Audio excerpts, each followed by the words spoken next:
咁呢個窗好實啊，好似譬如假設哇好實喎，好難先閂到喎咁樣，咁我係咪要喺度擠啲油咧？即係喺個窗鉸度擠啲油落去，咁等佢順滑啲咧咁樣咁其實咧就係其中一個方法 OK 嘅，係啦。但係咧擠咧就有啲人咧就會擠 W40 咁樣，但係其實 W40 唔得嘅，W40 有腐蝕性，咁會導致個窗鉸咧好容易咧會生鏽咁所以咧係擠咧係擠車油係啦，係中性嘅 OK，咁咧就呢一隻啦咁樣咁咧你哋可以喺五金鋪度買到嘅幾蚊雞嘅啫咁擠呢啲就 OK，咁但係通常其實都係唔需要嘅。點解咧？因為咧鋁窗咧本身嘅設計咧都係俾你咧可以較鬆較緊嘅。喺邊一個位咧？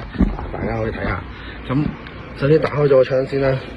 咁呢個窗鉸度咧，你見到呢個位有一粒螺絲喺度㗎。呢一個咧其實係較鬆緊，佢靠呢個螺絲咧就係頂住呢個窗鉸，等佢咧褪左褪右嗰陣時咧就冇咁即係冇咁鬆啲啊或者緊啲咁樣嘅，係啦。咁咧可以用粒螺絲批可以扭一扭佢，扭。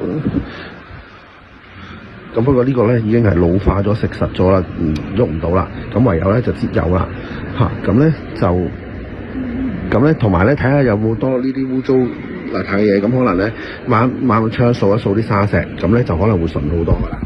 咁所以咧以後咧大家咧如果要個窗想順滑啲咧，咁要諗清楚究竟係用邊一隻方法啦。如果各位朋友有任何家居上嘅問題咧，可以隨時 WhatsApp 我啦，或者 email 我嘅。咁我會盡快咧就會做翻啲短片分享翻俾大家，或者係直接覆翻你哋嘅。